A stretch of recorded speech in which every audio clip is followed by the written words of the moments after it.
Foundation और target वाले में हमने यूनिट डायमेंशन एरर में पहले दिन हमने बात किया था फिजिकल वर्ल्ड और यूनिट के बारे में। फिजिकल वर्ल्ड और यूनिट के बारे में फर्स्ट लेक्चर में हमने बात किया था और लेक्चर 1 का नोट्स आपको प्रोवाइड कर दिया था मैंने। लेक्चर 2 में हमने डायमेंशन लिखना सिखाया था। डायमेंशन लिखना मैंने कहा था कि आप एक रफ कॉपी रखें और एक पेन रखें और सीखने के लिए यूनिट डायमेंशन एरर से फिजिक्स सीखना बहुत इंपॉर्टेंट है। यहीं से सीख सकते हैं अपन, क्योंकि एकदम बेसिक है, जीरो है। तो आप एक अभी भी आप कॉपी और पेन रखें। लेक्चर 2 का नोट्स मैंने प्रोवाइड कर दिया था और मैंने कहा था कि वर्कशीट 1 का क्वेश्चन 1 to 4 आपको करना है। बहुत सारे बच्चों ने मुझे करके भेजा भी था, मैंने चेक भी किया था। बहुत सारे बच्चों ने उसमें डाउट भी पूछा था क्वेश्चन 1 to 4 में, और वो सॉल्व भी किया हुआ था। तो आई होप कि लगभग बच्चों ने क्वेश्चन 1 to 4 जरूर कर लिया होगा और लेक्चर 1 और लेक्चर 2 आपने अपनी कॉपी में नोट कर लिया होगा। मैंने कहा था कि लेक्चर 3 में हम लोग अदर डायमेंशन लिखना सीखेंगे। तो आज मेरा फोकस है कि 11th क्लास की फिजिक्स में, मतलब 11th की पूरी फिजिक्स में जो फिजिकल क्वांटिटी फिजिक्स में काम में आने वाली जो क्वांटिटी है, जिनके नाम आप आगे जाकर के पढ़ेंगे 11th में, उन सब का मैं डायमेंशन लिखना आपको सिखाऊं। 11th में जितनी भी फिजिकल क्वांटिटी काम में आ सकती है, उन सब का डायमेंशन लिखना आज अपन सीखेंगे। और इसका लेक्चर नोट 3 में आपको भेज भी दूंगा। टारगेट के स्टूडेंट भी प्रॉपरली आप इसे सीखें, और एप्लीकेशन ऑफ डायमेंशन इसका न्यूमेरिक पार्ट भी जल्दी ही आएगा। लेकिन आप बेसिक से सीखना फिजिक्स बहुत अच्छा है। आप इसी जगह से आप इस फिजिक्स को, अपनी फिजिक्स को बढ़िया कर सकते हैं। आज 11th में काम में आने वाली जितनी भी फिजिकल क्वांटिटी है, उन सब का डायमेंशन लिखना अपन सीखेंगे। आप रफ कॉपी और पेन रखें। और मैंने आपको ये भी बताया कि डायमेंशन लिखना हम कैसे सीखते हैं। आपको फिजिकल क्वांटिटी का नाम हो सकता है पहली बार सुन रहे हो फाउंडेशन, लेकिन आप उस फॉर्मूले को देख करके डायमेंशन लिखना सीखें। मैंने बार बार कहा है, फॉर्मूला गिवन है और आपको डायमेंशन लिखना है। तो आज मैं थोड़ा कैटेगराइज करके 11th की डायमेंशन लिखना आपको सिखाऊंगा, ठीक है। और इसमें कैटेगराइज कर देता हूं। जैसे मैकेनिक्स में मैंने 12, 13 क्वांटिटी आपको बता दी, तो आज मैं स्टार्ट करूंगा physical quantity related with rotational dynamics. Rotation से रिलेटेड फिजिकल क्वांटिटी लिखना आज आपको सिखा रहा हूं। तो एक एक करके सिखाऊंगा। रोटेशन से रिलेटेड, ग्रेविटेशन से रिलेटेड, इलास्टिसिटी से रिलेटेड, फ्लूइड से रिलेटेड, थर्मोडायनेमिक्स से रिलेटेड। ये वो चैप्टर हैं जो आपको 11th में पढ़ने हैं।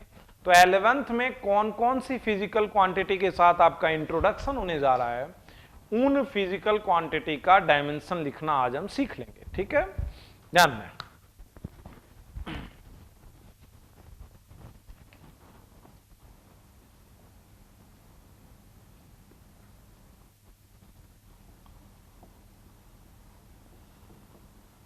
Physical quantity related to rotation, rotational dynamics। 11th का ये एक टॉपिक है रोटेशनल डायनामिक्स। उसमें जो फिजिकल क्वांटिटी काम में आएगी, हम उसकी डायमेंशन लिखना सीखेंगे। Physical quantity related to rotational dynamics. ध्यान देंगे, फिजिकल क्वांटिटी में लिख रहा हूं एक। सबसे पहले एक फिजिकल क्वांटिटी लिख रहा हूं मैं, movement of inertia. Movement of inertia. मैंने कहा है कि फिजिकल क्वांटिटी के साथ आपका इंट्रोडक्शन है। फिजिकल क्वांटिटी हो सकता है आप पहली बार देख रहे हो, लेकिन आपको क्या ध्यान रखना है कि फॉर्मूला सर ने क्या लिखा है, उसकी डायमेंशन क्या होगी। बस आपको डायमेंशन लिखना सीखना है। फिजिकल क्वांटिटी का नाम देख लिया, सर ने फॉर्मूला बताया, ये बताया कि कौन सा वर्ड किसको डिनोट करता है, और आपको डायमेंशन लिख लेना है बस। ध्यान दें, मोमेंट ऑफ इनर्शिया, देखो जो काम मास का ट्रांसलेटरी मोशन में है, जैसे एक बॉडी है तो उसका मास है ना, जैसे ये देखो ये एक बॉडी है डस्टर, तो इसका मास है, और ये जब किसी एक्सिस के अबाउट रोटेट होगा तो इसकी moment of inertia. Translatory motion में जो काम मास का है, रोटेशनल मोशन में वही काम मोमेंट ऑफ इनर्शिया का है। ट्रांसलेटरी और रोटेशनल मोशन कंपेयर होती हुई चलती है। ट्रांसलेटरी मोशन में जो काम मास का है, रोटेशनल मोशन में वो काम मोमेंट ऑफ इनर्शिया का है। कैसे निकलता है मोमेंट ऑफ इनर्शिया, बात समझना, ये रोटेशनल एक्सिस है, ये m मास है, ये r रोटेशनल एक्सिस से डिस्टेंस है, m मास है, m मास की बॉडी है ये, और r रोटेशनल एक्सिस से डिस्टेंस है, ठीक है। और इसका मोमेंट ऑफ इनर्शिया निकालना है, तो मोमेंट ऑफ इनर्शिया का फॉर्मूला होता है मास इंटू डिस्टेंस का square. Moment of inertia I, क्या फॉर्मूला होता है, मास इंटू डिस्टेंस का स्क्वायर। बोलो डायमेंशन क्या होगी, ये फॉर्मूला लिखा है मैंने, ये है फॉर्मूला, ये है फिजिकल क्वांटिटी। बोलो क्या होगा, मास का m, डिस्टेंस का l, तो what is ml square. Moment of inertia की डायमेंशन कितनी हुई, ml स्क्वायर। कैसे, मास इंटू डिस्टेंस का स्क्वायर होता है मोमेंट ऑफ इनर्शिया। जैसे ही मुझे फॉर्मूला पता चला, मास की डायमेंशन m, डिस्टेंस l, तो what is the dimension of moment of inertia, ml square, moment of inertia. Formula लिखा हो, डायमेंशन लिखना है आपको। दूसरा एक वर्ड ले रहा हूं काम में, टोर्क। क्या है टोर्क, पहले वो समझो। ट्रांसलेटरी मोशन में जो काम फोर्स का है, वही काम रोटेशनल मोशन में टोर्क का है। ट्रांसलेटरी मोशन में जो काम फोर्स का है, रोटेशनल मोशन में वही काम टोर्क का है। घुमाता है टोर्क, होता है फोर्स इंटू डिस्टेंस। टोर्क का फॉर्मूला तुम्हें पता है, क्या होता है टोर्क का फॉर्मूला, फोर्स इंटू डिस्टेंस। बोलो फोर्स की डायमेंशन, ये फॉर्मूला तुम्हें पता है टोर्क का, फोर्स इंटू डिस्टेंस। बोलो फोर्स की डायमेंशन क्या लिखोगे, ml स्क्वायर। डिस्टेंस की डायमेंशन क्या लिखोगे, l, तो क्या हो जाएगा ml, यहां पे गलती हुई, फोर्स की डायमेंशन ml t-2, डिस्टेंस की डायमेंशन l ml2 t-2। देखो लेट सपोज फोर्स का हम भूल गए, तो मास इंटू एक्सेलरेशन, तो क्या हो जाएगा मास का m, एक्सेलरेशन का lt-2, और डिस्टेंस का क्या होगा l, तो बोलो क्या हो जाएगा टोर्क का डायमेंशन ml2 t-2। अच्छा, इसको देख के अब ये बताओ कि टोर्क की डायमेंशन जो है वो इनमें से किसके इक्वल है। टोर्क की डायमेंशन वर्क के इक्वल है, मोमेंटम के इक्वल है, इंपल्स के इक्वल है, या पावर के इक्वल है। मेरा क्वेश्चन क्या है, बात समझे आप, मेरा क्वेश्चन क्या है, जरा एक बार सोच के आप बताओ। मेरा जो क्वेश्चन है कि जो टोर्क की डायमेंशन है, टोर्क की डायमेंशन किसके इक्वल है, वर्क के इक्वल, इंपल्स के इक्वल, या मोमेंटम के इक्वल, या मोमेंटम के इक्वल, या पावर के इक्वल। ये आपको बताना है कि जो टोर्क की डायमेंशन है,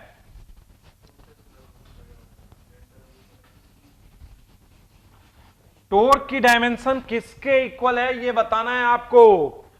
किसके इक्वल है बोलो? वर्क के।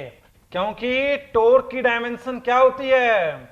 ml/t-2 और वर्क की भी क्या होती है? ml/t-2। तो क्या दो अलग अलग फिजिकल क्वांटिटी की डायमेंशन सेम हो सकती है? हो सकती है। यस, डायमेंशन सेम हो सकती है। हम सीख क्या रहे हैं? रोटेशनल डायनामिक्स से रिलेटेड डायमेंशन सीख रहे हैं। ठीक है, रोटेशनल डायमेंशन में रोटेशनल डायनामिक्स से रिलेटेड डायमेंशन। अच्छा, बात ध्यान दो। पहला क्या बताया? Moment of inertia. जो काम ट्रांसलेटरी मोशन में मास का है वो काम रोटेशनल मोशन में मोमेंट ऑफ इनर्शिया का है। जो काम ट्रांसलेटरी में किसका है? जो काम ट्रांसलेटरी में फोर्स का है उसका रोटेशनल मोशन में टॉर्क का है। ठीक है, अब एक और डायमेंशन लिखते हैं, रोटेशनल डायनामिक्स से रिलेटेड डायमेंशन। तीसरा देखो, लिखना है angular momentum. Angular momentum. Sir आपको सिर्फ डेफिनेशन बताएंगे और आपको डायमेंशन लिखना है।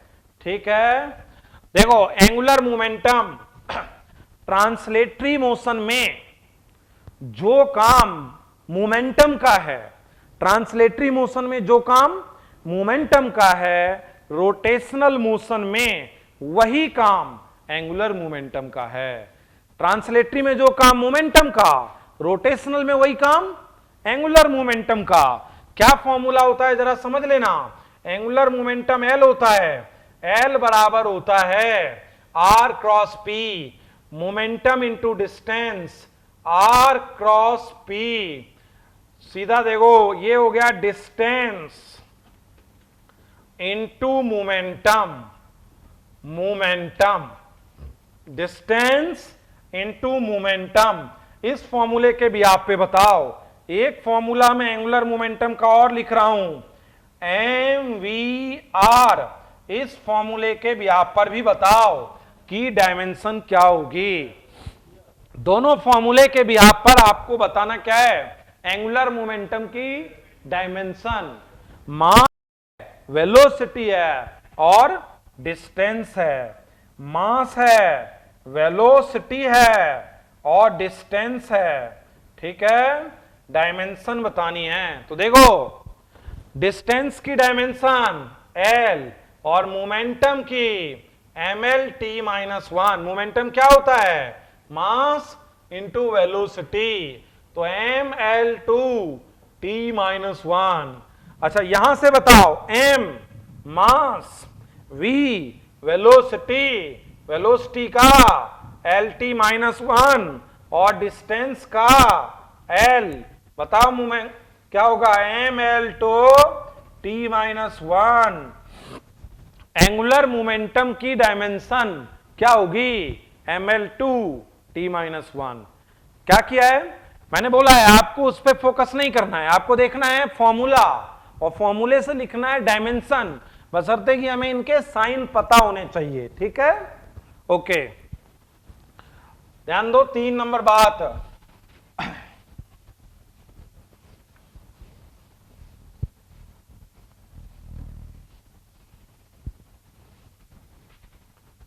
एक बार फिर देखना।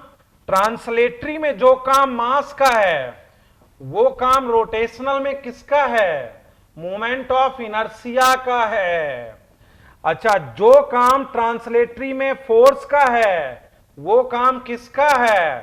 टॉर्क का है। जो काम मोमेंटम का है, जो काम मोमेंटम का है किसका है?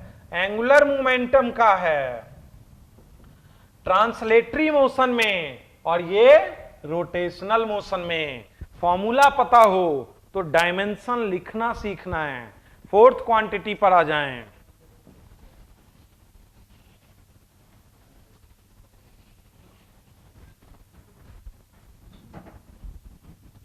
देखो, फोर्थ नंबर क्वांटिटी पे आओ, एंगुलर डिस्प्लेसमेंट।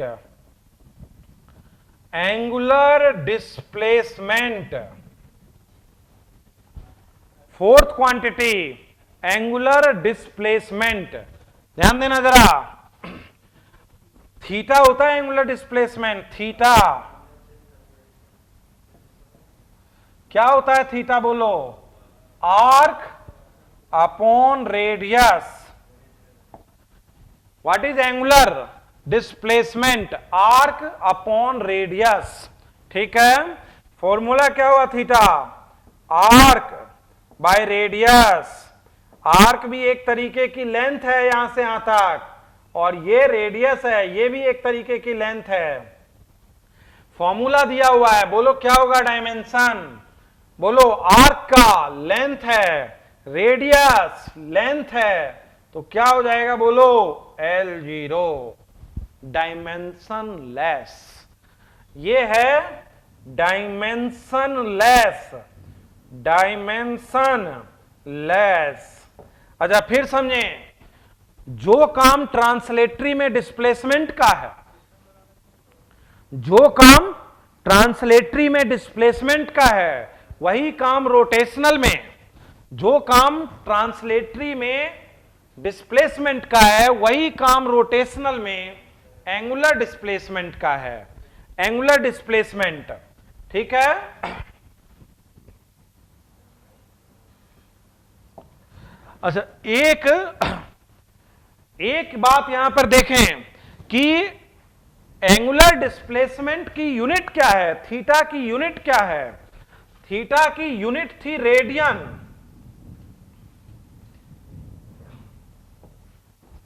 थीटा की यूनिट क्या है, रेडियन, मतलब ये यूनिटलेस नहीं है, मेजर्ड इन रेडियन, लेकिन डायमेंशन लेस है, लेकिन ये क्या है, हां dimension less.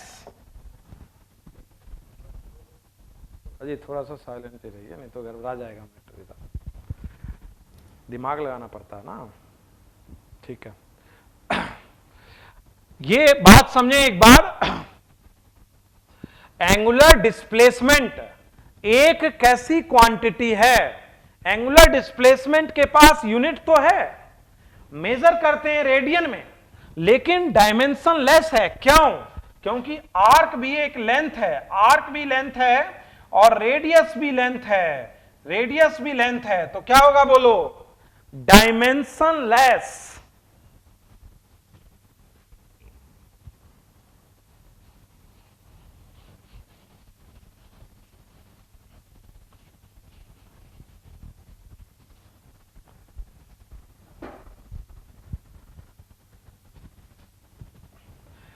Five number dimension पे जा रहे हैं अपन एक बार, 5 नंबर डायमेंशन, मैं कह रहा हूं एंगुलर वेलोसिटी, एंगुलर वेलोसिटी, बात समझते रहना आप एक बार। देखो मैं फॉर्मूला लिख रहा हूं, omega angular displacement, angular displacement by time, angular displacement by time, angular velocity, angular displacement by time.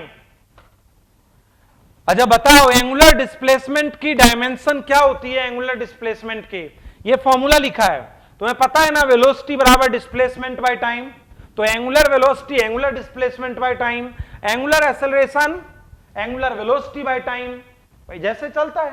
तो एंगुलर वेलोसिटी, वेलोसिटी क्या होती है, displacement by time, angular displacement की डायमेंशन बोलो,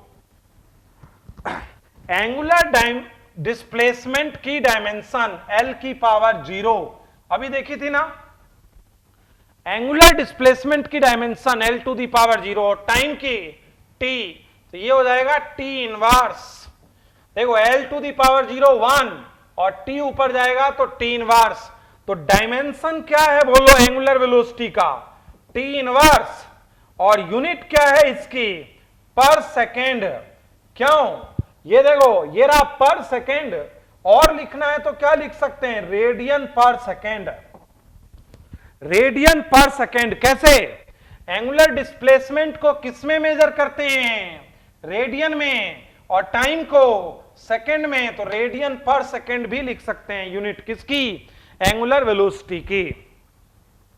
एक बच्चे ने पूछा है ट्रांसलेटरी मोशन एंड फोर्स। देखो बेटा, जो भी स्ट्रेट लाइन मोशन है, या जो भी मतलब कोई एक्सिस के अबाउट जब कोई बॉडी रोटेट करने लगता है तो उसको कहते हैं रोटेशनल मोशन।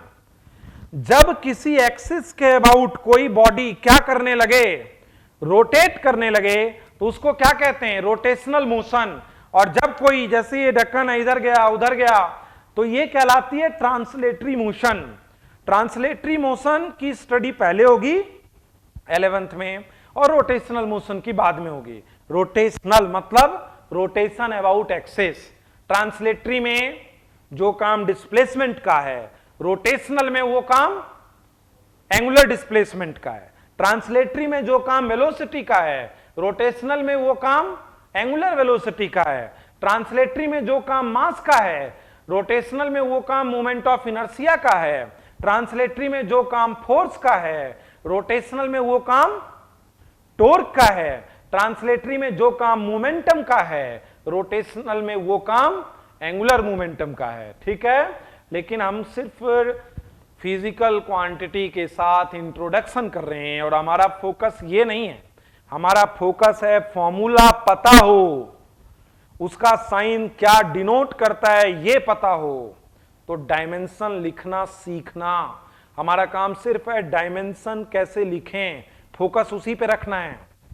बायोम, अगर आपका सपना है डॉक्टर बनने का, तो ये सपना पूरा करेगा बायोम इंस्टीट्यूट। आज ही ज्वाइन करें बायोम, नगरा टोली, शिवपुरी, तिलबन कॉलोनी, रांची। एक और मैं दे रहा हूं क्वांटिटी, जिसका डायमेंशन आप लिख के बताएंगे। एंगुलर एक्सेलरेशन, एंगुलर एक्सेलरेशन, और इसको कहते हैं अल्फा। फॉर्मूला भी लिख देता हूं मैं, change in angular velocity, change in angular velocity, और by time, change in angular velocity by time को कहते हैं, क्या कहते हैं, एंगुलर एक्सेलरेशन।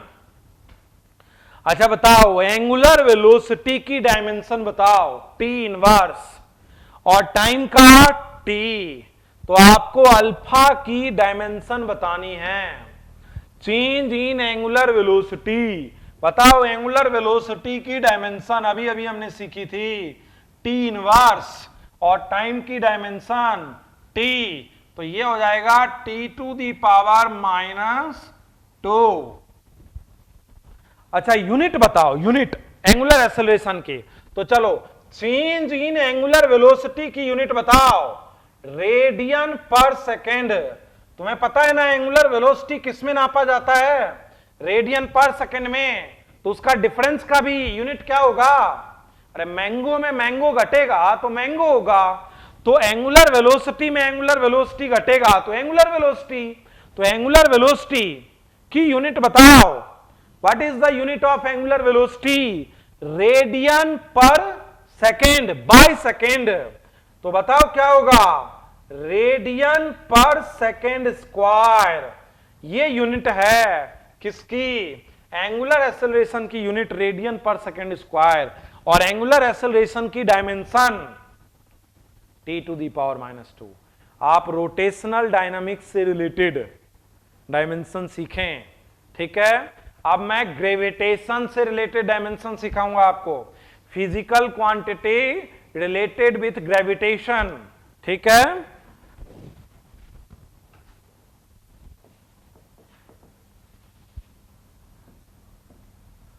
आपको पता है ना क्या करना है, ग्रेविटेशन से रिलेटेड क्वांटिटी लिखूंगा, फॉर्मूला लिखूंगा, आपको मुझे डायमेंशन लिख के बताना है। ध्यान देना जरा,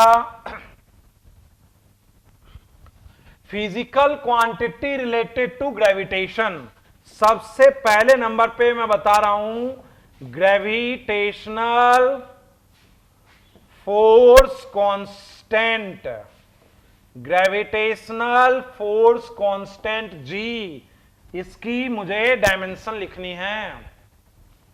मैं कह रहा हूं m1 और m2, m1 और m2 दो मास जब r डिस्टेंस पे होते हैं तो फोर्स होता है m1 m2 by r square. किसकी डायमेंशन निकालनी है? जी की। तो जी का फॉर्मूला क्या हो जाएगा? F R square upon m1 m2। मैं कह रहा हूं एफ क्या है? फोर्स। आर क्या है? डिस्टेंस। m1 m2 क्या है? मास। और ये सब पता है तो हमें लिखना क्या है? जी की डायमेंशन। चलो बोलो, सब कुछ दे दिया है, अब डायमेंशन लिखना है, फॉर्मूला पता है। बोलो फोर्स की डायमेंशन mL_T-2, डिस्टेंस की डायमेंशन L।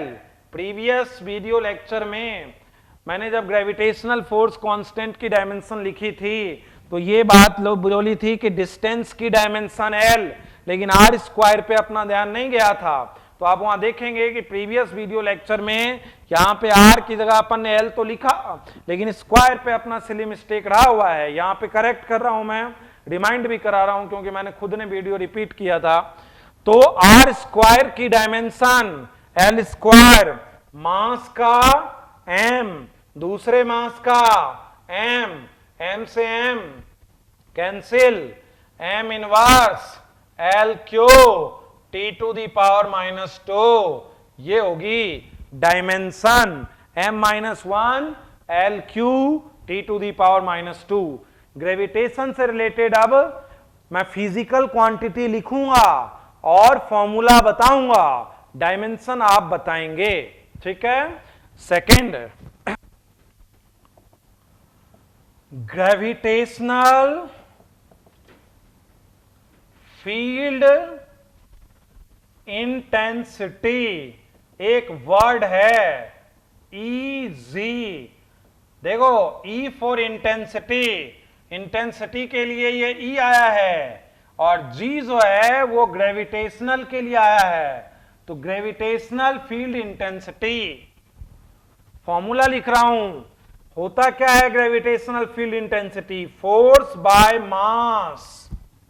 मतलब 1 किलो की बॉडी पर मास 1 किलो, तो इजी इज इक्वल टू क्या हो जाएगा? बोलो F. E G is equal to क्या हो जाएगा?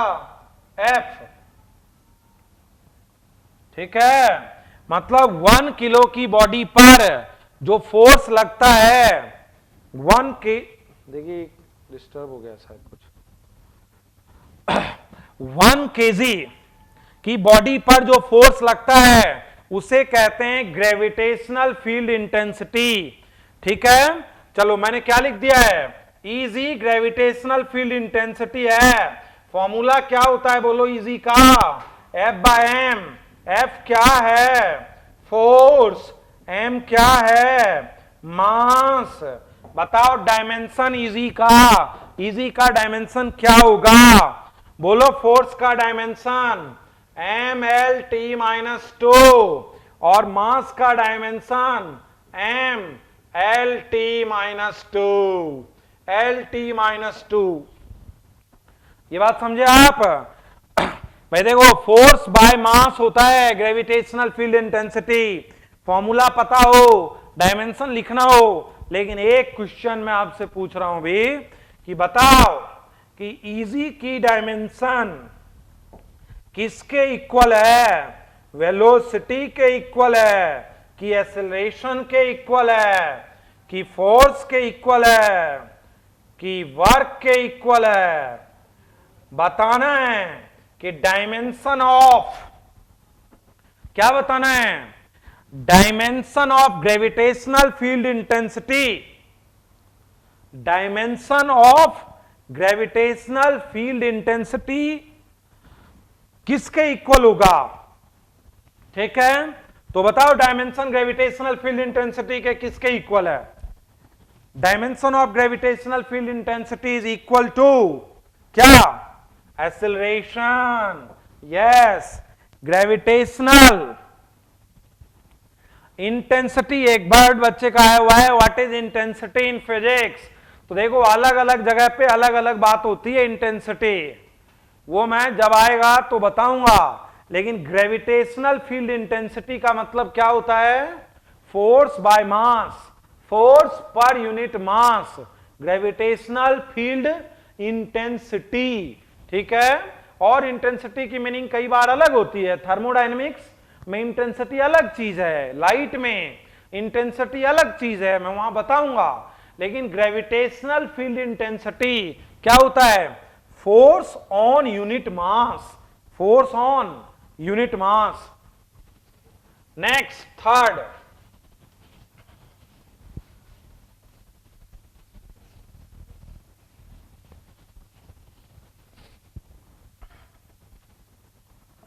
Gravitational potential. ग्रेविटेशनल पोटेंशियल ये होता है Vg, V for potential, G for gravitation. Formula लिख रहा हूं, W बाय M को कहते हैं, वर्क डन बाय मास को कहते हैं।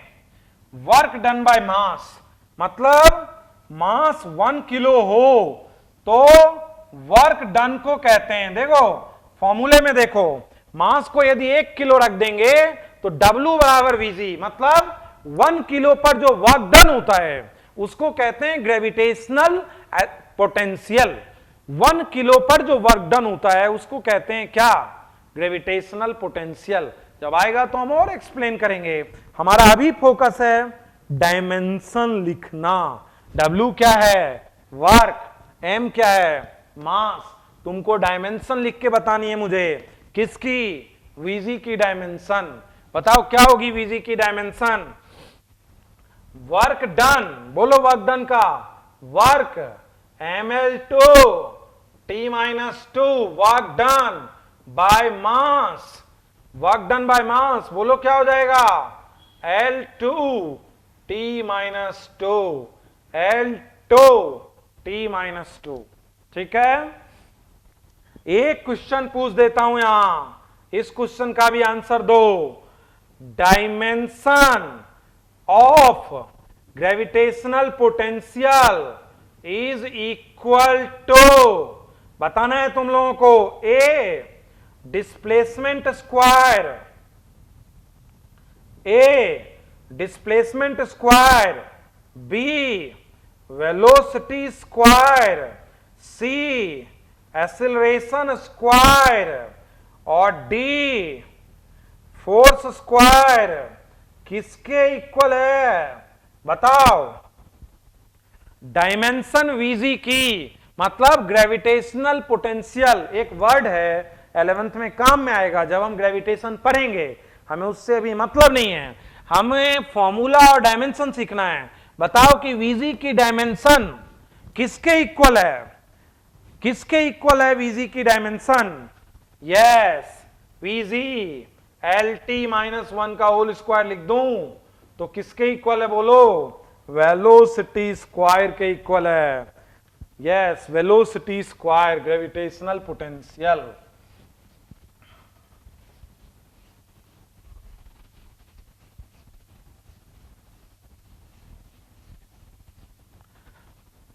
नेक्स्ट बताओ, gravitational potential energy. Gravitational potential energy बोलो क्या है ये? इसकी डायमेंशन वैसे मैंने बताया था आपको, एनर्जी कोई भी हो डायमेंशन ml2 t-2 वही डायमेंशन है। एनर्जी कोई भी हो ml2 t-2। ठीक है। अच्छा बताओ काइनेटिक एनर्जी की डायमेंशन।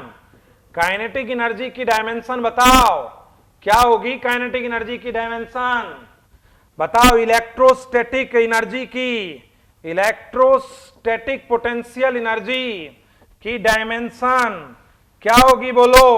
ml2 t-2। एनर्जी कोई भी हो ml2 t-2। ठीक है। अच्छा एक बात और, चलो मैं ग्रेविटेशनल पोटेंशियल एनर्जी को U लिख देता हूं। देखो मैं ग्रेविटेशनल पोटेंशियल एनर्जी को U लिख देता हूं और मैं इसका एक फॉर्मूला लिखता हूं U बराबर mgh। इसका मैं फॉर्मूला लिखता हूं U बराबर mgh। मैं लिखता हूं कि m क्या है? मास जी क्या है? Gravitational acceleration, gravitational acceleration. और h क्या है? हाइट। और मैं ये भी बोलता हूं कि एक्सेलरेशन कोई भी हो, LT-2। मैं ये भी बोल रहा हूं एक्सेलरेशन कोई भी हो, क्या होगा बोलो? LT-2। अब इस फॉर्मूले के बिहाफ पर पोटेंशियल एनर्जी है ये U, M क्या है? मास, G क्या है? ग्रेविटेशनल एक्सेलरेशन, H क्या है? हाइट। और तुम मुझे इस फॉर्मूले पर पुट करके बताओ कि ग्रेविटेशनल पोटेंशियल एनर्जी की डायमेंशन क्या होगी? बोलो। मास का m, एक्सेलरेशन का LT-2 और हाइट का L। हाइट क्या है? हाइट इन मीटर, हाइट का है ना? तो बोलो क्या होगा? ml2 T-2। देखो एनर्जी वर्ड आया, डायरेक्ट भी लिख सकते हैं ml2 T-2। एनर्जी वर्ड आया, डायरेक्ट लिख दिया ml2 T-2। अच्छा, फॉर्मूले से पूछा, फॉर्मूले से क्या पूछा? U बराबर mgh, potential energy, mass into acceleration into height. Potential energy का फॉर्मूला है, तो ग्रेविटेशनल एक्सेलरेशन LT-2। तो फॉर्मूले में पुट करो मास का m, एक्सेलरेशन का LT-2 और L, तो भी क्या आया? ml2 T-2। समझे? करने की जरूरत नहीं थी, फॉर्मूला दे दे तो भी कर देंगे। और यदि एनर्जी वर्ड आ गया तो ml2 T-2, एक्सेलरेशन वर्ड आ गया LT-2, है ना?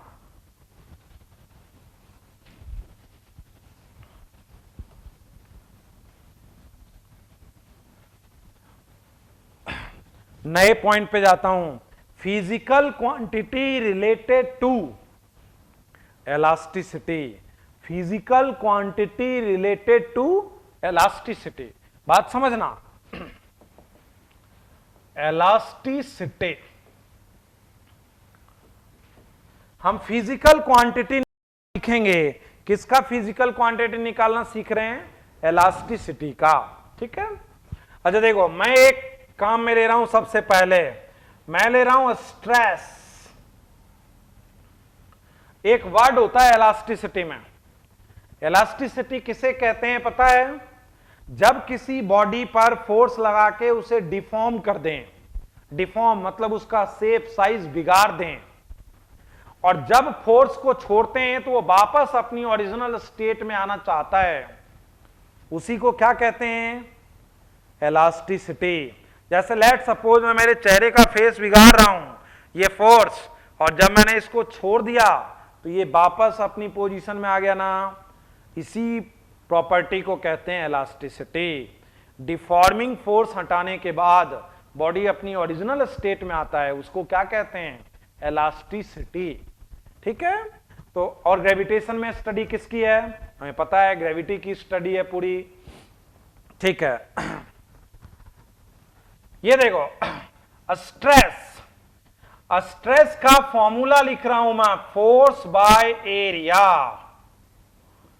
और आपको बतानी है, स्ट्रेस का फॉर्मूला लिखा है मैंने, कहता है यूनिट एरिया पर जो फोर्स अप्लाई किया है ना मैंने, किसी भी बॉडी से, जैसे हमने आटे का टुकड़ा लिया, हमने फोर्स लगाया, यूनिट एरिया पर जो फोर्स लगाया उसे स्ट्रेस कहते हैं। स्ट्रेस जो बदलने का प्रयास करता है बॉडी का शेप और साइज। हमको इस वर्ड से मतलब नहीं है, हमें इस वर्ड में जाना भी नहीं है बहुत। फॉर्मूला गिवन, डायमेंशन चाहिए। बोलो क्या होगा?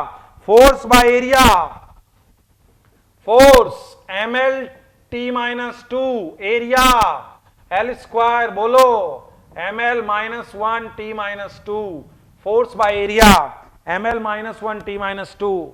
दूसरा समझना, मैं लिख रहा हूं स्ट्रेन। देखो क्या लिख रहा हूं? स्ट्रेन। स्ट्रेन होता है change in length by initial length, change in length by initial length, या change in area upon initial area, या change in volume upon initial volume. मतलब change in dimension by initial dimension को change in dimension by initial dimension को क्या कहते हैं? Strain.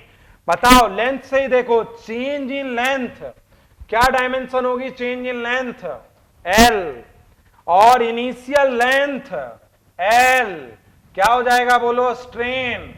Dimension less क्या है ये? स्ट्रेन। डायमेंशन लेस क्वांटिटी है। क्यों?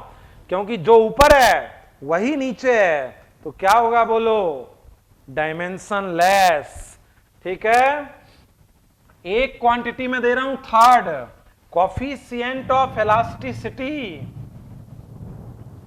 कोफिशिएंट ऑफ इलास्टिसिटी बार बार पूछा जाता है, बार बार। कोफिशिएंट ऑफ इलास्टिसिटी बार बार पूछा जाता है। ई कहते हैं, E stress by strain. Stress by strain बताना है डायमेंशन, लेकिन मैं बता रहा हूं कोफिशिएंट ऑफ इलास्टिसिटी 3 तरह का होता है। Young modulus of elasticity, Young modulus, bulk modulus of elasticity, bulk modulus, और coefficient of rigidity. Coefficient of rigidity भी कहते हैं, रिजिडिटी इसको कहते हैं वाई, इसको कहते हैं बी, और इसको मैं ईटा या नीटा कह देता हूं। कोफिशिएंट ऑफ इलास्टिसिटी 3 तरह की होती है, लेकिन उससे क्या होगा? फॉर्मूला सबका वही है भाई। देखो यंग मॉडुलस में उसका स्ट्रेस आएगा, उसका स्ट्रेन। बल्क मॉडुलस में इससे रिलेटेड स्ट्रेन, इससे related strain. Coefficient of rigidity में इससे रिलेटेड स्ट्रेस, इससे रिलेटेड स्ट्रेन। अच्छा बोलो डायमेंशन, बोलो स्ट्रेस बाय स्ट्रेन। स्ट्रेस की dimension force by area, strain dimensionless. बोलो force ml t-2 by area क्या हो जाएगा? ml -1 t-2। Sorry, ml -1 t-2। अच्छा ये बताओ y की डायमेंशन बताओ, वो पूछेगा, बहुत फेमस क्वेश्चन है।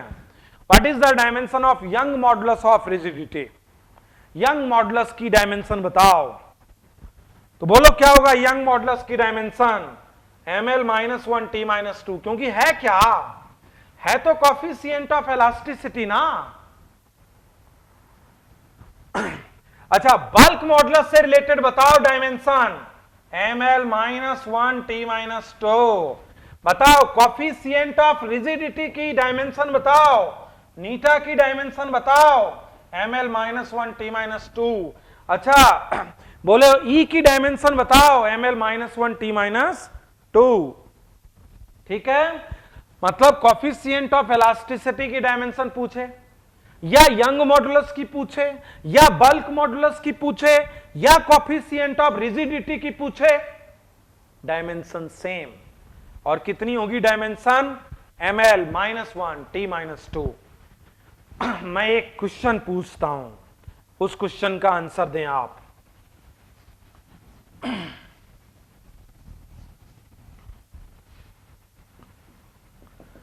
young modulus have a dimension, young modulus has a dimension of, किसकी डिम है ये? डिम मतलब डायमेंशन।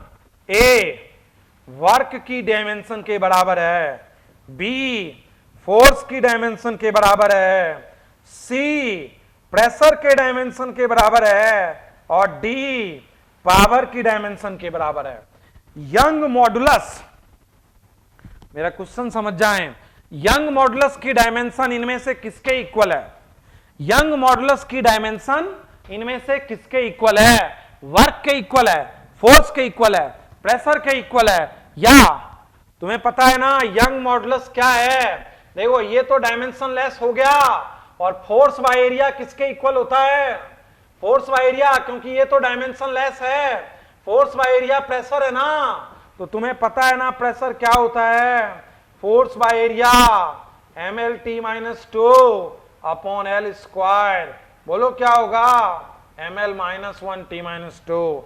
यंग मॉडुलस की डायमेंशन इनमें किसके इक्वल है? प्रेशर के इक्वल है। Dimension of Young modulus is equal to what? Pressure.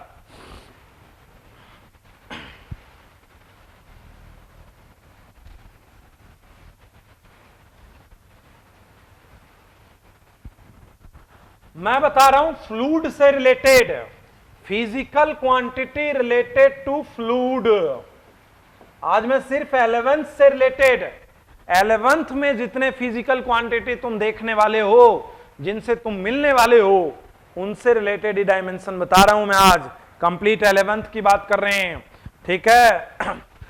Physical quantity related to fluid, और मैं पहला लिख रहा हूं surface tension.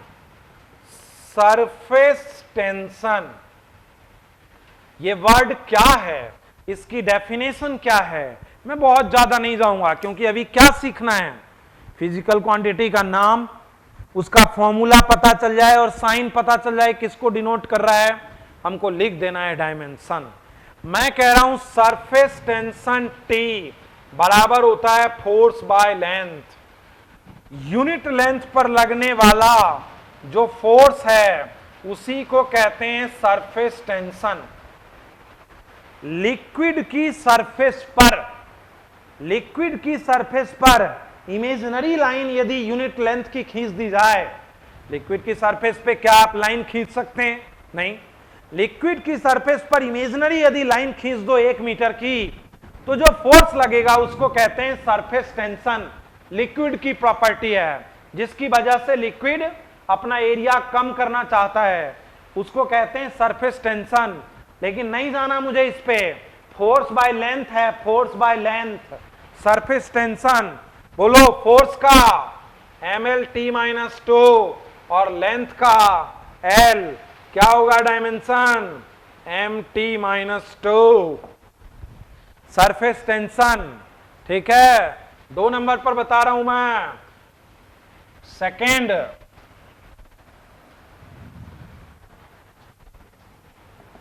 Coefficient of viscosity, coefficient of viscosity, ठीक है। F बराबर 6 पाई नीटा RV।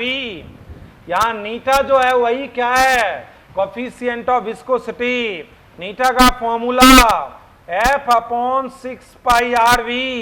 R क्या है? रेडियस। V क्या है? वेलोसिटी। F क्या है? फोर्स। और डायमेंशन लिख के बताना है तुम्हें। किसकी डायमेंशन लिखनी है? नीटा की डायमेंशन। फॉर्मूला पता, डायमेंशन लिखना है। बोलो 6 पाई डायमेंशन नहीं है, एक नंबर है, ठीक है। फोर्स की डायमेंशन क्या लिखूं? MLT-2 force. रेडियस की डायमेंशन L, वेलोसिटी LT-1। बोलो L से L cancel, M, L inverse, T inverse. तो कोफिशिएंट ऑफ विस्कोसिटी की डायमेंशन ML-1, T-1, बहुत इंपॉर्टेंट है। ML-1, T-1, ठीक है।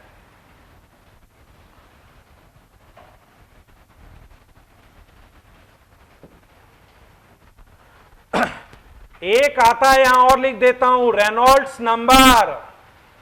एक प्योर नंबर है, एक प्योर नंबर है, मैं फिर बोल रहा हूं प्योर नंबर है, जो बताता है कि लिक्विड का फ्लो टर्बुलेंट होगा या laminar.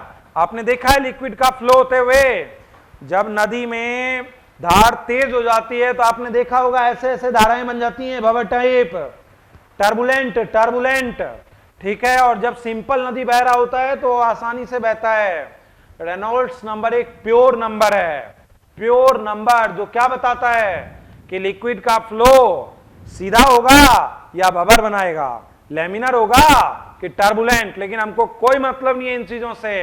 Reynolds number is a pure number, dimension less, pure number, dimension less,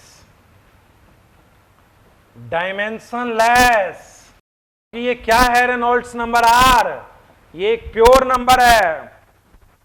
Reynolds number is a pure number, pure number dimension less होता है, ठीक है। अच्छा एक और बता देता हूं, चलो यहां कुछ चीजें बता देता हूं मैं। चलो बोलो फ्रीक्वेंसी की डायमेंशन बोलो। फ्रीक्वेंसी होता है 1 बाय टाइम पीरियड। बोलो फ्रीक्वेंसी की डायमेंशन टी इनवर्स, पहले भी हुआ है। बोलो प्लांक कांस्टेंट की डायमेंशन, प्लांक कांस्टेंट पहले भी हुआ है, E is equal to H nu, और H क्या हो जाएगा E अपॉन न्यू। एनर्जी की dimension ml2t minus two, frequency T inverse ml2t minus 1, ml2t minus 1।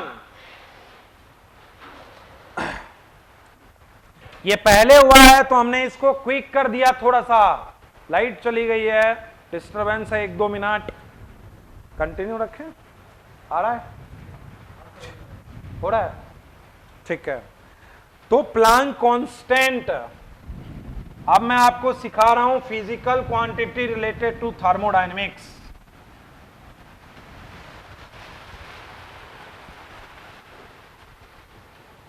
Physical quantity related to thermodynamics, related to thermodynamics. अब इससे रिलेटेड आप quantity को properly सीखें। Physical quantity related to thermodynamics, physical quantity related to thermodynamics सीखें आप, ठीक है। बात समझे, physical quantity related to thermodynamics. सबसे पहले अपन किसकी बात कर रहे हैं, हीट। एक तरीके की एनर्जी का फॉर्म है, एनर्जी। एनर्जी की डायमेंशन बोलो ml2t माइनस 2, तो हीट का ml2t माइनस 2। पीछे चल रहा है नहीं, अभी थोड़ा लैग ज्यादा हो गया है, 15 सेकेंड। ओ हीट, हीट क्या है, हीट हो गया energy, heat is a form of energy, और ये हो गया ml2t माइनस 2, ठीक है। नंबर 2 बात पर आओ, मैं लिख रहा हूं स्पेसिफिक हीट, स्पेसिफिक हीट। बात समझना, मैं स्पेसिफिक हीट समझा रहा हूं। Q, इस हीट को कहते हैं Q बराबर m s delta theta. S है specific heat, Q upon m delta theta. Q क्या है, हीट। m क्या है, मास। डेल्टा थीटा क्या है, टेम्परेचर डिफरेंस। डेल्टा थीटा क्या है, टेम्परेचर डिफरेंस, ठीक है। स्पेसिफिक हीट समझना बात, Q बराबर ms डेल्टा थीटा में S को कहते हैं specific heat. Q is equal to ms delta theta में S को कहते हैं, बोलो क्या, स्पेसिफिक हीट। अच्छा फॉर्मूला क्या है, देखो S क्या है, बात समझना यहां से। S का फॉर्मूला ये है Q by m delta theta, और मैं आपको क्या कह रहा हूं, Q क्या है, हीट। m क्या है, मास। डेल्टा थीटा क्या है, टेम्परेचर। फॉर्मूला पता है आपको, और लिखना क्या है, डायमेंशन। बोलो हीट का, हीट का मैं क्या लिखूं, बोलो ml2t माइनस 2, हीट का ml2t माइनस 2, मास का m, temperature difference theta, temperature difference. तुम्हें पता है टेम्परेचर एक फंडामेंटल क्वांटिटी है जिसकी डायमेंशन क्या होती है, थीटा। टेम्परेचर बोलो क्या हो जाएगा, L2 theta minus 2 t minus 2 theta inverse. समझे बात? अच्छा एक बात बताओ, यूनिट क्या लिखूं मैं इसको, यूनिट क्या लिखूं मैं?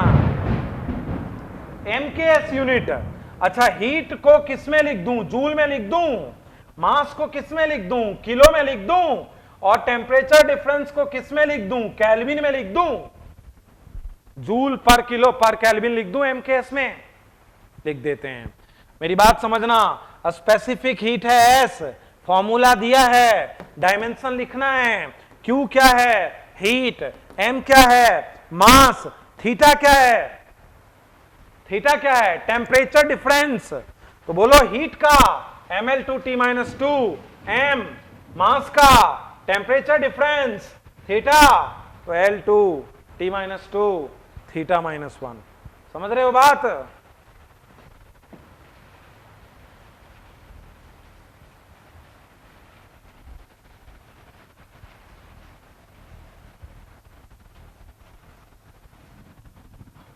मैं थर्ड में एक लिख के बता रहा हूं, बोल्ट्जमान कांस्टेंट, बहुत इंपॉर्टेंट है, बार बार आता है बोल्ट्जमान कांस्टेंट। किसकी डायमेंशन लिख के बता रहा हूं? बोल्ट्जमान कांस्टेंट के की dimension. Energy of a gas molecule is given by KT. K है बोल्ट्जमान कांस्टेंट, ई है एनर्जी, टी है टेम्परेचर। तो बोलो के क्या हो जाएगा? Energy by temperature, energy by, मैंने बोला है ई क्या है? एनर्जी, टी क्या है? टेम्परेचर, और मैंने क्या बोला है? Energy of a gas molecule is given by KT. Simple form. K को कहते हैं बोल्ट्जमान कांस्टेंट। के की डायमेंशन बताओ, ई एनर्जी है, के की डायमेंशन बताओ, के की एनर्जी को मैं क्या लिखूं? एनर्जी को mL2T-2, और टेम्परेचर को क्या लिखूं? थीटा। तो क्या होगा? mL2T-2 theta -1, mL2T-2 theta -1। अच्छा यूनिट बताओ के की, यूनिट बताओ, यूनिट बोलो। एनर्जी का जूल और टेम्परेचर का केल्विन, तो बोलो यूनिट बताओ, जूल पर केल्विन। बोल्ट्जमान कांस्टेंट की यूनिट, ई का जूल, टी का केल्विन, टेम्परेचर जूल पर केल्विन। ठीक है, बोल्ट्जमान कांस्टेंट। फोर्थ देखो, बहुत इंपॉर्टेंट डायमेंशन बता रहा हूं मैं अभी, बार बार आता है डायमेंशन। स्टीफन कांस्टेंट की डायमेंशन बता रहा हूं मैं। स्टीफन कांस्टेंट, जरा समझ के बताना। स्टीफन कांस्टेंट सिग्मा की डायमेंशन, फॉर्मूला लिखूंगा मैं, डायमेंशन आपको लिखना है। ठीक है, समझा रहा हूं फॉर्मूला। जैसे देखो, लेट सपोज कि ये बॉडी है जिसका टेम्परेचर T है। मान लो कि ये डस्टर है, इसका टेम्परेचर अभी 500 केल्विन है, मान लिया मैंने, जंक्शन है मेरा, कुछ है केल्विन में टेम्परेचर। ठीक है, ठीक है, ये T एक बॉडी है, एक बॉडी है जिसका टेम्परेचर कितना है? T, और ये बॉडी हीट रिलीज कर रहा है, हीट रिलीज। कोई भी बॉडी जब गर्म होता है तो एनर्जी रेडिएट करता है, तभी तो थोड़ी देर में ठंडा हो जाता है। जैसे गर्म पानी आप रख दो, उबलता हुआ पानी रख दो आप, आधे घंटे के बाद उसका टेम्परेचर क्या हो जाएगा? कम हो जाएगा ना। क्यों कम होगा? क्योंकि एनी बॉडी, कोई भी हॉट बॉडी, कोई भी बॉडी जो गर्म है वो क्या करता है? रेडिएशन, हीट इमिट करता है। स्टीफन का एक रूल है, क्या? Energy emitted per unit area per unit time, energy emitted per unit area per unit time. फॉर्मूले पर गौर करना, energy emitted per unit area per unit time proportional होता है टेम्परेचर की पावर 4 के। फॉर्मूले पे गौर करना अभी, energy emitted per unit area per unit time proportional होता है टेम्परेचर की पावर 4 के। टेम्परेचर की power 4, energy emitted per unit area per unit time sigma T force. Sigma क्या है? सिग्मा क्या है? स्टीफन कांस्टेंट है सिग्मा। ठीक है, तो हमें किसकी यूनिट बतानी है? सिग्मा की यूनिट बतानी है। मेरी बात समझना, सिग्मा की डायमेंशन या यूनिट बतानी है। एनर्जी बोलो, एनर्जी बोलो, ml2t-2। एरिया बोलो, L स्क्वायर। टी बोलो, टाइम। सिग्मा का पता नहीं, टेम्परेचर का बोलो, θ4। तो L स्क्वायर से L square cancel, mt-3 is equal to sigma θ4। इधर आएगा तो सिग्मा की बोलो, mt-3 θ-4। सिग्मा की निकालनी है, θ4 को इधर भेज दो। देखना एक बार, E किसको डिनोट करता है? एनर्जी। A किसको डिनोट करता है? एरिया। T किसको डिनोट करता है? टाइम। सिग्मा किसको डिनोट करता है? Stefan constant. ठीक है, और T किसको डिनोट करता है? टेम्परेचर। बताना किसका है? सिग्मा का डायमेंशन। ठीक है, T किसको? टेम्परेचर। एनर्जी का रख दिया, एरिया का रख दिया, टाइम का रख दिया, T का। फॉर्मूला गिवन है तुम्हें, फॉर्मूला गिवन है तुम्हें, ये फॉर्मूला गिवन। और तुमसे पूछा है कि सिग्मा की डायमेंशन बताओ। सिग्मा की डायमेंशन समझ रहे हो बात? तो ये हो जाएगा सिग्मा की डायमेंशन, स्टीफन कांस्टेंट। ठीक है,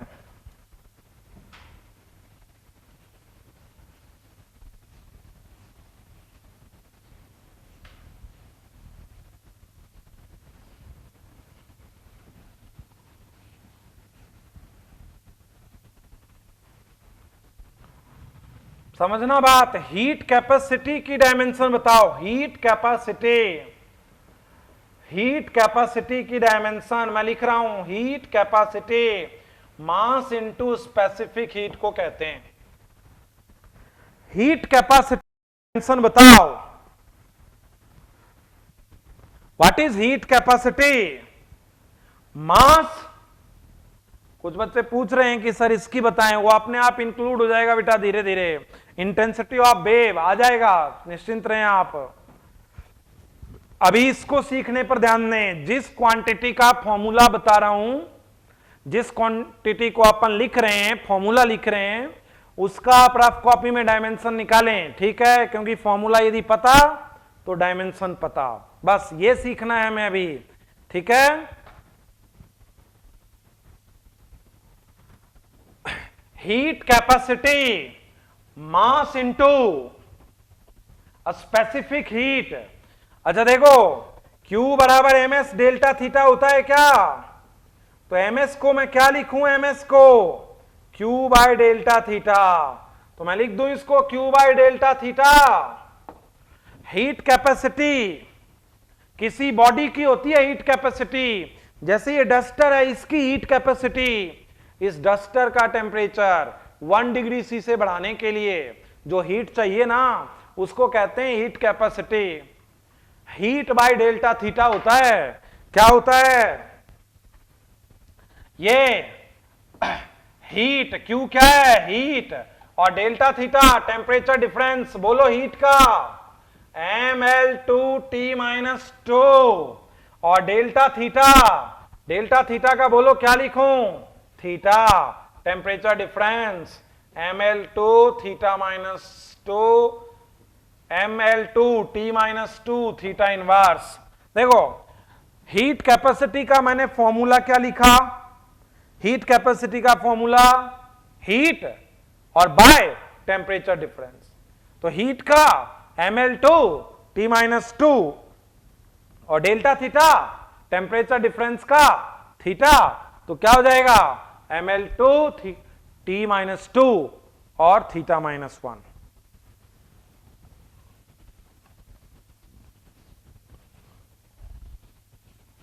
एक बहुत इंपॉर्टेंट फिजिकल क्वांटिटी का डायमेंशन लिखना सिखा रहा हूं, बहुत important physical quantity, coefficient of thermal conductivity, last year NEET में आया है इसी की डायमेंशन, ठीक है। तो कोफिशिएंट ऑफ थर्मल कंडक्टिविटी की डायमेंशन लिखना सिखाऊंगा। डायमेंशन लिखने में फॉर्मूला क्या है उस पर गौर करो और फॉर्मूले से डायमेंशन लिख के बताओ, पिछले साल आया है, ठीक है। Coefficient of thermal conductivity, coefficient of thermal conductivity,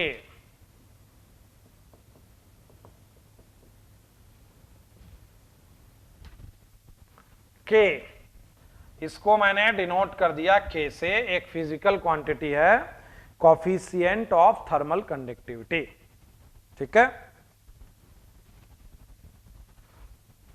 देखो मैंने एक रॉड लिया, ये रॉड, इसके एक हिस्से का टेम्परेचर T1 है, दूसरे हिस्से का टेम्परेचर T2 है। एक रॉड लिया, इसके एक हिस्से का टेम्परेचर T1 है, इसके दूसरे हिस्से का टेम्परेचर T2 है।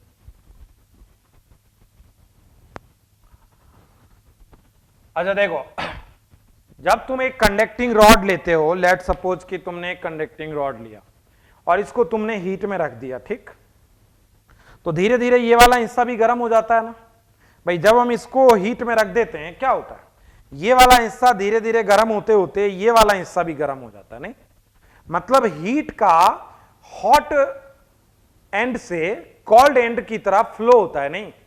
तभी तो एक कंडक्टिंग लोहे की रॉड लो, उसके एक एंड को आप क्या है कि किसी टेम्परेचर में रख दो तो दूसरा एंड भी थोड़ी देर बाद गर्म हो जाता है। क्यों गर्म हो जाता है? क्योंकि हॉट एंड से कोल्ड एंड की तरफ हीट का फ्लो होता है, ठीक। तो किस रेट से हीट का फ्लो होता है, बात समझना। मैंने कहा कि ये हॉट एंड है और मैंने ये भी कहा कि ये कोल्ड एंड है, और मैंने कहा रेट ऑफ हीट फ्लो, मैंने ये भी कहा कि rate of heat flow cold and से हॉट एंड से कोल्ड एंड की तरफ कितना, dq बाई dt। dq क्या है? हीट। t क्या है? Time. Proportional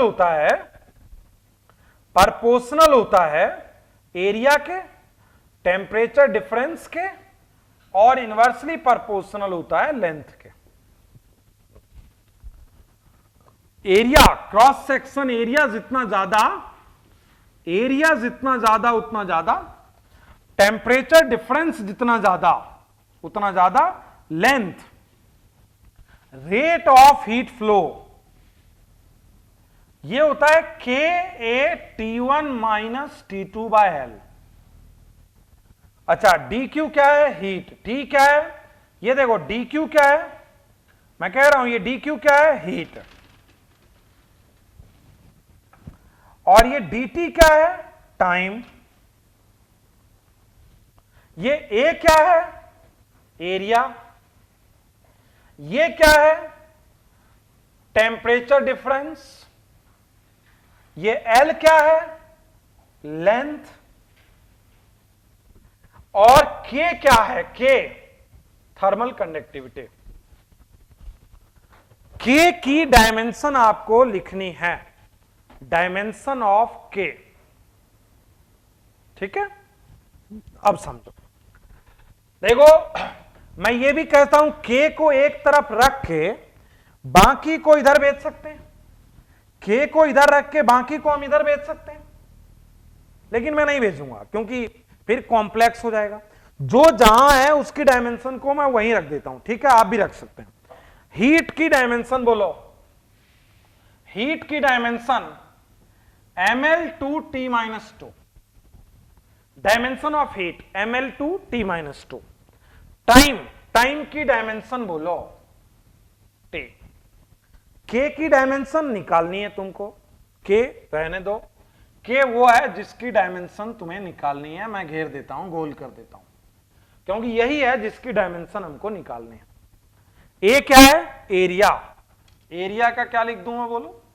L²। T1 minus T2 क्या है? Temperature difference. टेम्परेचर डिफरेंस की डायमेंशन बोलो थीटा। L क्या है? लेंथ। लेंथ की डायमेंशन बोलो एल। देखो मैं यहीं दोनों तरफ अलग अलग बढ़ा रहा हूं।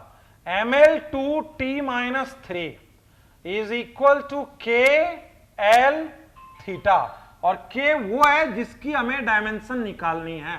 एल से एल चला गया और t⁻³ हो गया। ठीक, अब देखो एल थीटा को इधर भेज दो, के बराबर क्या हो गया, के वो है जिसकी डायमेंशन मुझे निकालने हैं।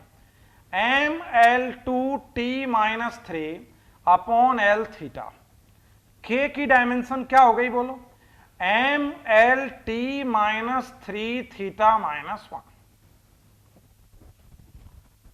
लास्ट ईयर ये पूछा हुआ है थर्मोडायनेमिक्स में डायमेंशन में, नीट में। फिर समझे एक बार, एक रॉड है बेटे, एक रॉड है जिसका एक एंड हॉट है, दूसरा एंड कोल्ड है। तो किसी भी कंडक्टिंग रॉड में एक एंड से दूसरे एंड में हीट का फ्लो होगा। भाई लोहे की रॉड जब हम गर्म करेंगे तो हॉट एंड से कोल्ड एंड की तरफ हीट का फ्लो होगा। किस रेट से फ्लो होगा, रेट ऑफ हीट फ्लो, मतलब heat flow by time, rate of heat flow by time. तो बोलो rate of heat flow by time किस किस के प्रोपोर्शनल होता है, प्रोपोर्शनल होता है एरिया के, क्रॉस सेक्शन एरिया। समझते हो ना, एरिया, ये रॉड है तो ये इसका एरिया है, ये क्रॉस सेक्शन एरिया।